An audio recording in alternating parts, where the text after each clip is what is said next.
Hey yo, what's up? This Humble Pete Drums. I'm gonna tell you the reason why I switched to Bitwig. But before I tell you this, I'm gonna tell you what I do. Um, I started off as an artist. I'm an engineer. You know what I'm saying? I record, mix, and master. I produce. You know what I'm saying? And we all know that some DAWs only good at recording. Some DAWs is good at mixing. Some DAWs is good at production. And then, you know what I'm saying, you got some that's good at all. You know what I'm saying? But most of the DAWs that's put like this, every DAW that's out, that's been out, even from the paid ones and the free ones, I used it, I got it, been through them in and out for years. For like 18, 19 years. From Cubase Sampler 2, Magic Sampler 2, from Sonar X1 to the older Sonar, to Fruity Loops, to Reasons, 1.1, 2.0, 2.5, to Ableton Live, Pro Tools. You know what I'm saying? I've been through them all, man, in and out. But the reason why, the few of the reasons why I switched to Bitwig is this. I'm gonna break them down to you. All right, one is that when it come to plugins, the good thing that I like about is that a lot of DAWs, when you open up a plugin and you want to use it, what happens is that it pops up on the screen. It'd be real large on the screen, and what it does, that it be in the way of you doing anything else, or anything like if you want to mess with the tracks, if you want to fiddle with the tracks, you want to do this, you have to close the VST instrument. How I know it, I'm gonna show you. I'm gonna go to PreSonus Studio One. I'm gonna give you an example, right? Check this out. You know what I'm saying? Give you an example of PreSonus Studio One. Cubase is like this. Sonar. Most of the top DAWs are like this. And what it does, when the plugin is in front of you, you can't tweak anything else. You have to close the plugin to, edit what you're trying to accomplish. You know what I'm saying? Say for example, like I have a few tracks, right? And say, so I go to the effects, go to the instruments. Say I drop this on this track, right? So this is up, right? So now you could do like the little tweaks and everything right here, right? But when it comes to you doing stuff for your sequencer, you have to close this and move this out the way. You know what I'm saying? You can bring it down, but one thing about Bitwig is like sometimes when it come to automation, I can tweak this while I'm looking at this and working on it at the same time, instead of me closing it and doing what I'm doing. Then I got to go back and open it back up. So it's kind of like the plugins be in my way. You see what I'm saying? When it comes to Bitwig, the plugins is right here. You know what I'm saying? Everything is right here. It's not in the way of nothing. Even when I switch to the other side of the sequencer, even if I changed it to the mixer or vice versa, switching it around, mix. If I turn it to the mix, even if I change it to the edit part, the plugins is right here. They never pop up in my way. So, for example, if I want to,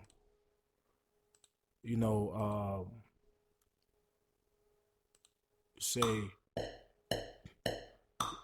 say I want to record something, da da da da. You know what I'm saying? I can have the automation on, and I can be tweaking this at the same time. You know what I'm saying? Tweaking this real quick. That's how quick the automation is. And while I'm recording at the same time. So now I got the blue dots on it. So now when I go back and press play,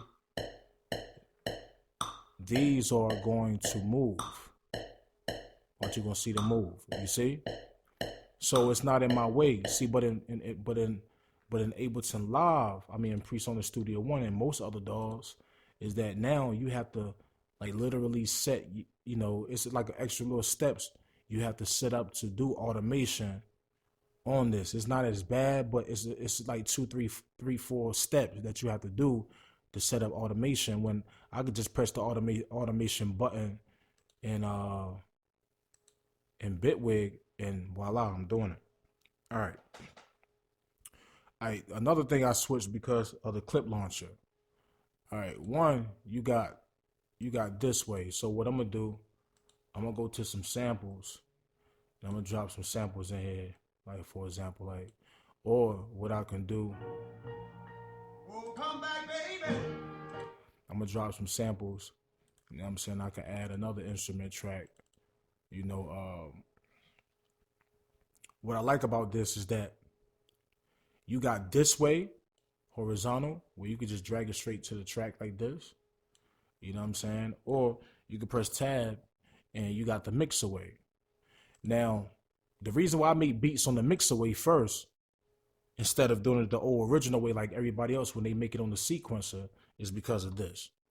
So for example, if I go to instrument tracks and I go to container, you know, I go to drum machine and I go to presets, and this is all the drum kicks, right? Say I pick a drum kick, say I pick hip hop, right? So now I got the hip hop. What I like about this part is that when I press this button right here, everything has its own track. It pops it out. I don't have to link it to no other track like how Fruity Loops is.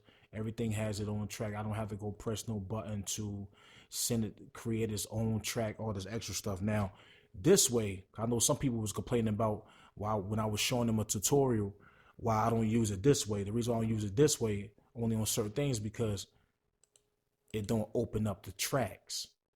So what I do, I make the beat, I create my beat, and once I'm satisfied with it, then I go back to this way, and I might record it to the track this way, or because I could see the track. So that means that if I just press record, I could just press this. I could just switch it, you know what I'm saying? Vice versa. Like you can add, you can switch it to the different tracks and record it how you like it. You know what I'm saying? So that was a big step for me, far as I like that, because what happened is that when I'm making my tracks this way, it helps me be more creative when I'm trying to figure out how I'm gonna format my track, my song, from the verse, hook, chorus, etc. Da da da da. When you could just switch things around. When it comes to the old original way, as far as using the sequencer, most people, they probably get a loop. They probably get like a few bar loop, and then they make their beats, they drums, they organs, whatever sounds they have, and what they do, they make like a 4-bar or 8-bar or 16-bar loop, and then once they do that, then they gotta copy and paste. They gotta copy. They gotta copy and paste each. They gotta copy and paste. Come on, mouse. What the fuck, man? They gotta copy and paste. I'm gonna duplicate this right quick. So for example, let's say these are my tracks. So you gotta copy and paste everything down, and then you gotta take this out or mute this to see how it sound, how it's gonna play, to get you an idea how you want to format your song out. See, I don't have to do all that. See, what I can do before I put anything on a sequencer, I can just, have everything set up the way I want to. If I want to just add this to the next track, boom, I add it to the next track, pressing control. If I want to add this one, I can add this one, drop down here, then I can just open that up, and I can just record something else to it real quick, and I can just go back and play that, you know what I'm saying, and see which way I want to organize and which way I want to play it. Then I can go back and name it.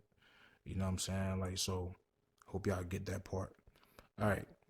Now, another thing I like about Bitwig is that, for example, if I didn't save my music, say my laptop or my computer shut off, or lightning strike, or something just went out and it shuts down, Bitwig remembers, just like Ableton Live, Bitwig remember what you didn't save. So when you open back Bitwig, it'll ask you, do you want to open that, what you was working on again? So that's very important. That's good, because some people forget to save what they was working on. So that's another dope thing about Bitwig. I don't know if I don't remember. I think Logic got it.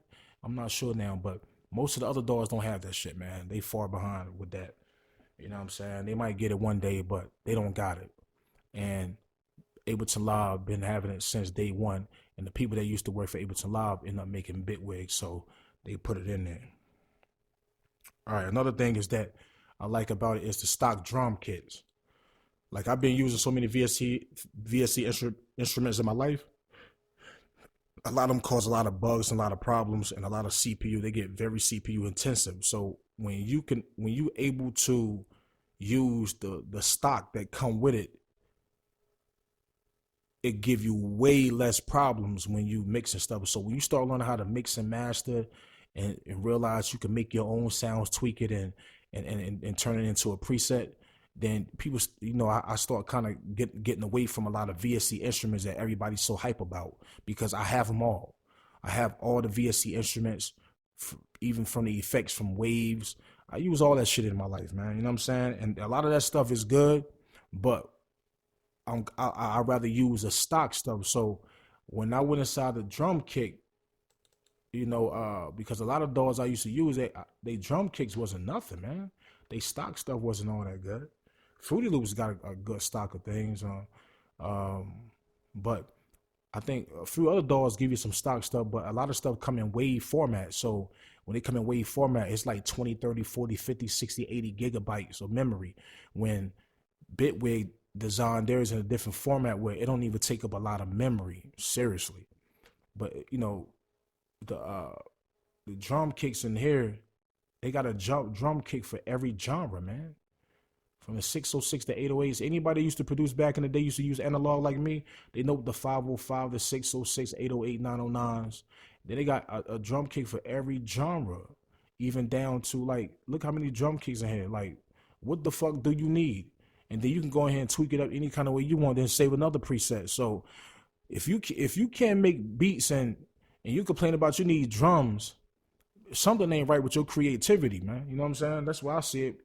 Even though when I was making beats, I still, don't get me wrong, I still got my folder. Well, I still got my folder of sounds before I start using Bitwig. I got a whole bunch of drum samples from hats, kicks, music, percussion, snares, from a lot of the top samples like Kanye West samples. Everybody was getting on that bullshit that was hype about.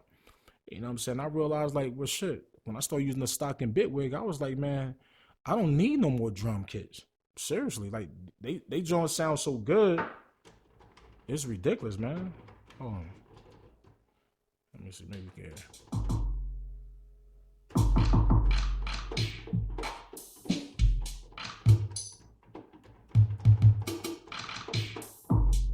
Like, you really have to go through them yourself and just really listen to them, man. And this is a stock free they give you.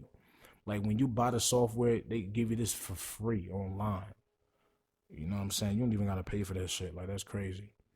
And then each drum kit have its, same thing, like each sampler. Then you can go in effects right here and then drop some sounds and effects with it. A lot of the stuff come with its own tweaked up effects on there where it make it sound a certain way anyway. So that's a good thing. Now it give you an idea what you're trying to head with. So for example, like, if you, let me close this right quick. If you, for example, let's say you're looking for, say you're looking for house music. Boom, you got house kick 2 all the way to 5. You want to make a house type beat. If you want to make a electronic type beat, you got electro kick. You know what I'm saying? If you want to do, soft rock or pop and get the real drum kick sounds, you got the Berlins, you got the Barefoot, you got the ASM, the California kick. You got so many, it's ridiculous, man. You know what I'm saying? I go through, not only that, it's just dope, man. You honestly, don't take my word for it. You got to test it out and check it out yourself when it comes to the drum kicks. Now, all the other sounds in it got a lot of other dope sounds in it, from the pianos to the synthesizers. If you just press instrument right here, it'll show you all the instruments that come with it. You know what I'm saying? You go to click the FM and give you all the presets of the FM, and also break it down if you want bass bell. Same thing like most DAWs got. Very organized. You know what I'm saying? Let you know how many in there. You could also start right quick if that's what you really like. Then you can go back and go to your favorite stars and pop up your favorite, presets that you use. All right. Another thing, the reason why I use Bitwig is because I used to really like Ableton Live. I liked it a lot of DAWs for a lot of their reasons. You know what I'm saying? Every DAW had their own special reason that I used to like.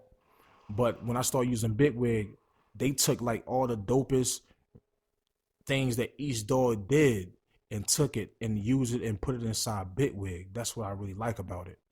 You know what I'm saying? Like I say, every producer different. Some people only make beats.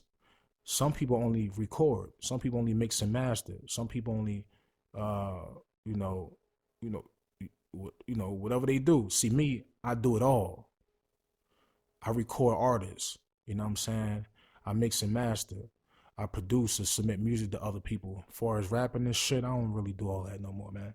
You know what I'm saying? I got a little older, so I don't really care about all that. You know what I'm saying? I do it because I still got love for it. Who knows what might happen? You know what I'm saying? But another thing that I like, well, the main reason I like the way it look. It's real subtle to the eyes. I like the colors of it, the designs of it. You know what I'm saying? Like when I use in Studio One, I hate all that gray shit. There's so much gray in Studio One. Now Cubase look nice. Ableton Live ugly as hell. Reasons look decent. You know what I'm saying? But it grabbed me more because when it came to me trying to accomplish certain things, after I started using so many DAWs, Ableton Live was kind of grabbing me more, but I hated the way it looked, and it was very CPU intensive when it comes to their VSC instruments, and a lot of their drum sounds was horrible. They sound real thin. You know what I'm saying? But when it came to chopping samples, Ableton Live was the shit. When it came to recording, it was horrible. And Big Wig got him on that for us, the recording part when you record an artist and when you're doing the edit part. But another thing that why I used Bitwig was it's not cluttered. When you look at it, it's not cluttered like how, reason why I'm showing y'all Presonus Studio One because that's the last thing I left from using it. You know what I'm saying?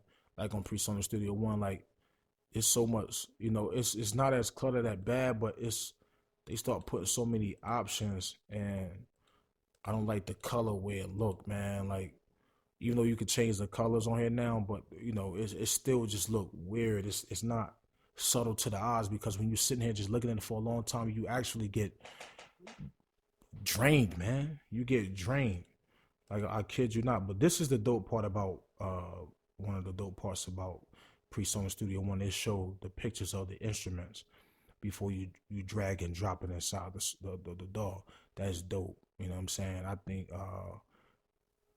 they need Bitwig need to do that. That's dope. You know what I'm saying?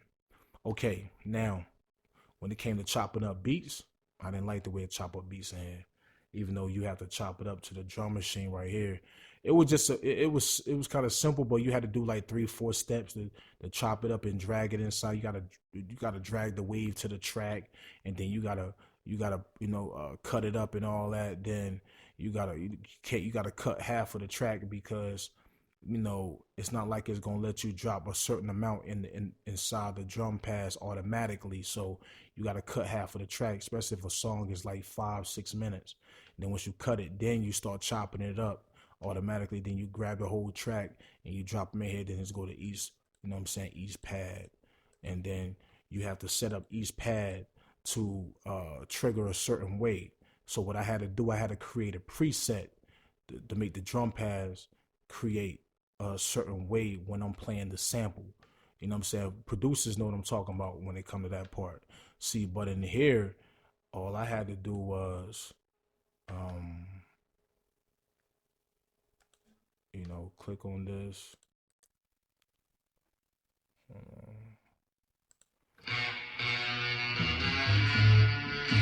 Let's say I want to chop that up. I could just drag that to the track, and I could just right click, and then I could slice the drum machine or slice the multi-sample. They do their different little things. You tweak your stuff the way you think it should sound nice and how much you should cut it, 1/4 of a bar based on what you're trying to accomplish. And I could just press OK. Now what it's gonna do, you know what I'm saying? Now it's cutting it up. It's saying slice the drum machine, right? The simple little step. And once it slice it up,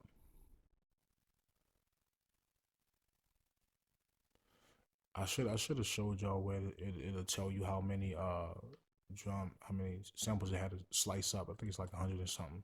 So now you got all these samples that are sliced up. You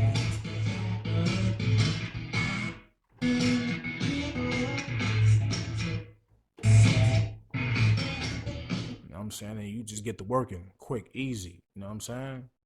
I'm gonna take this off. So that's very simple. Different ways you could chop it up. All right, another thing what I liked about Bitwig was the search browser. You know what I'm saying? If you're not using this part, what I loved about it was, if I just go right here and just add an instrument, I just click right here. The browser just so dope. It's so, organized to me where it's like, the simplicity where if I'm looking for instruments, click instrument, boom. If I want to click clap, I can just press preset, boom, all the presets here.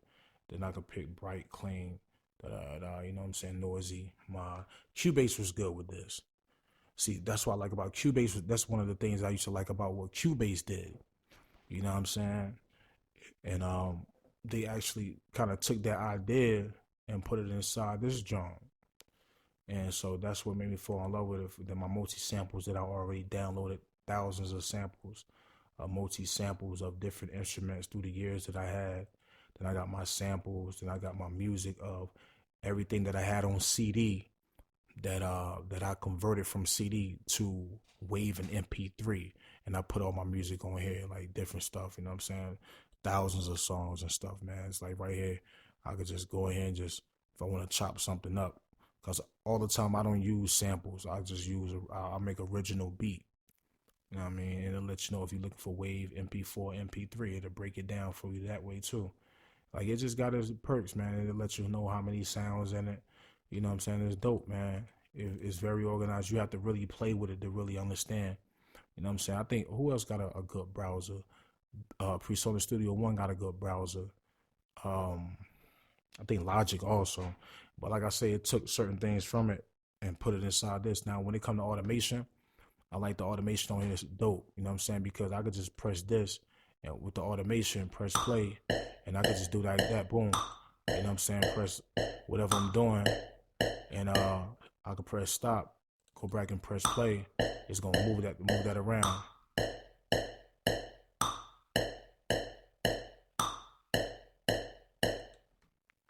me go right here. Let me see. Delete that, right? I thought I kind of showed y'all already, but you know what I'm saying?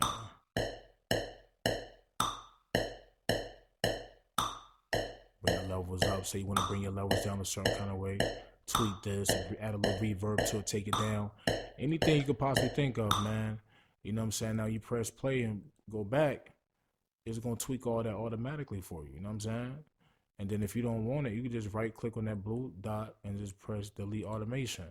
Now, if you want to see the automation, you just click right here. You see it. Now you can tweak it and edit it and move it whatever you want to do.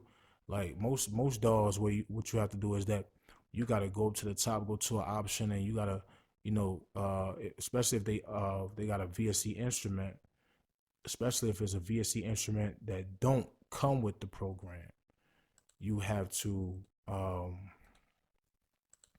what you have to do is that you have to drop the VSC instrument in, and then you got to go to an option at the top, and then you got to be like, well, you got to assign each automation that you want to use as an automation to each one of these knobs. That's cool, see, but sometimes you don't know what you're going to tweak.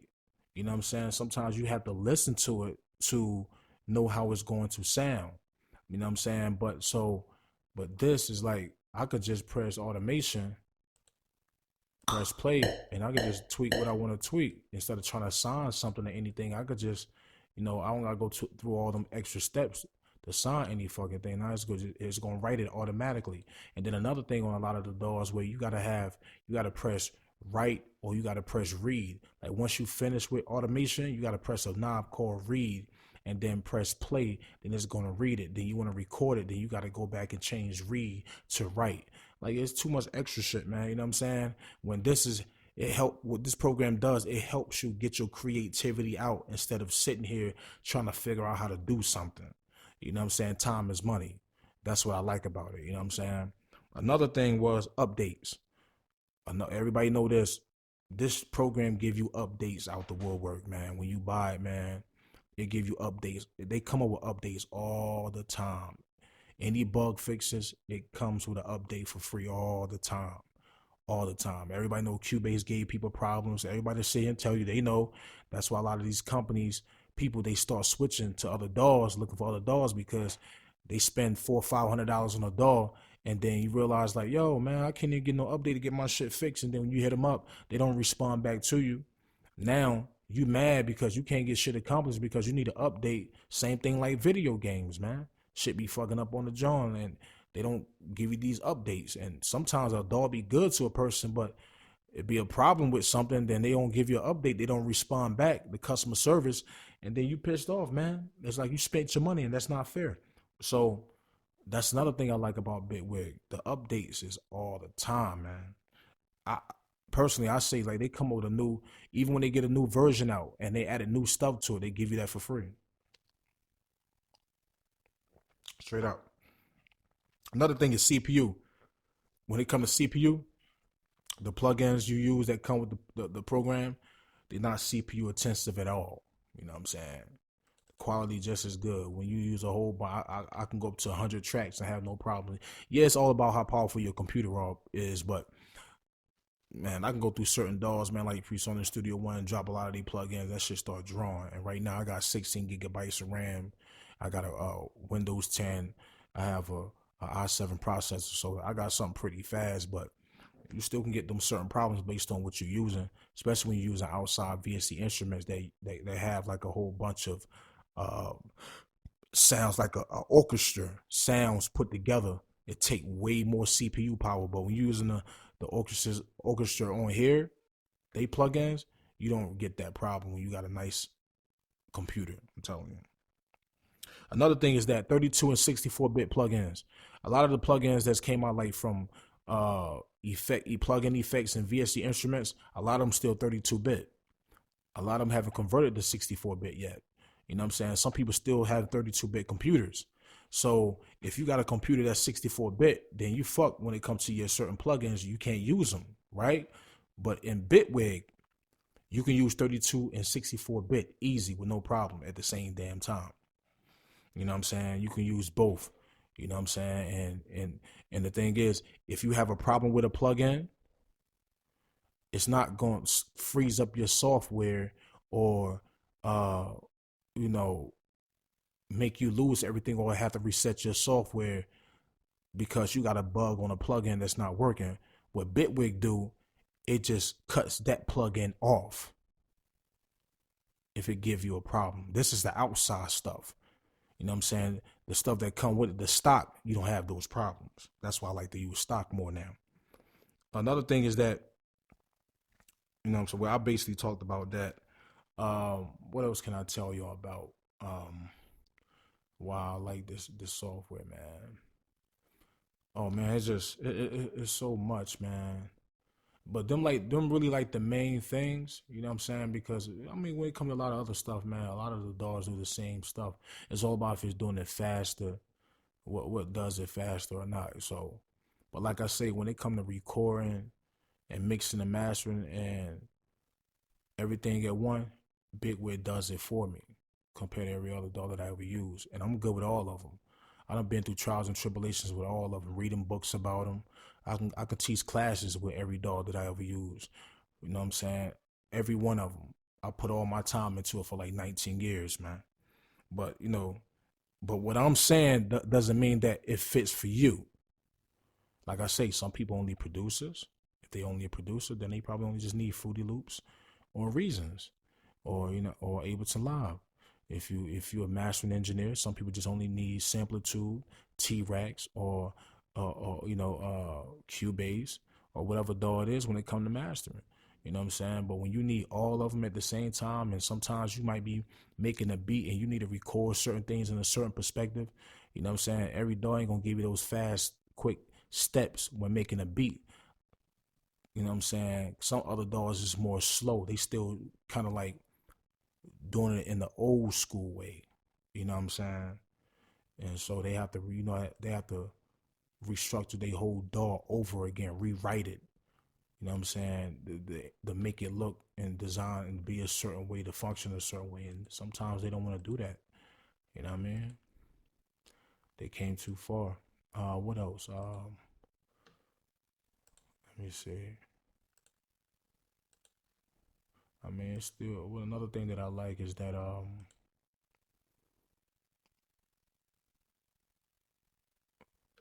this what Ableton Live and PreSonus Studio One does. Like if I got a certain tempo set and I'm making a beat and I'm playing it, I can click on any sample and that sample would play the same tempo as the beat. So what happened is that, or even when you just recording vocals, so it kind of give you an idea or how does it sound with it playing. Because sometimes you don't know what you're about to create. And sometimes you do certain things, you need help of something giving you an idea and it help you work faster, man. You know what I'm saying? Another thing that I love is that how you can drop different effects and micros inside stuff, man, and go to effects right here, man, and click right here, then go to effects and, drop this in. I use these are the things I use, like the Untitled, like the why do you look so damn big right now? See, matter of fact, see how these pop up? See, that's what I don't like. You see what I'm saying? Like, this is cool sometimes, but, let me see something right quick. For example, I'm going to do automation, right?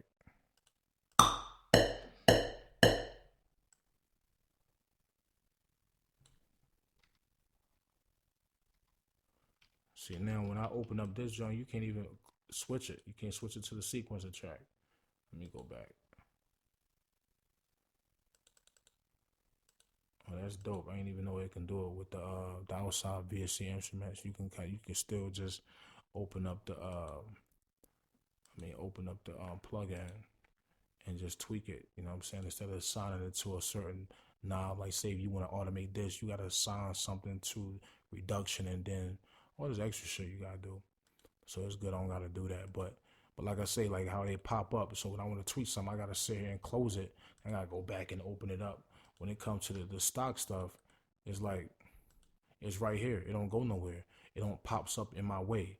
You know what I'm saying? So it's a lot of simple little simplicity things that I like about it that it do that help me move fast. And not only that, like I like the fact that I could switch back from different songs.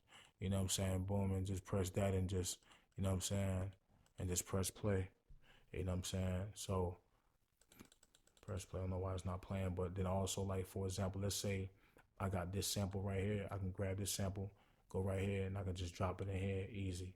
Boom, and just turn it on and just press play. You know what I'm saying? Just simple little things like that that make a big difference. But people, like I say, only way you find out, you have to test it, man. Don't knock it till you try it. Test it out, man. But it's Humble P Drums, man. If anything that you need to know, you want to know what the program do compared to what you're using, let me know and I can do a tutorial about it. Peace.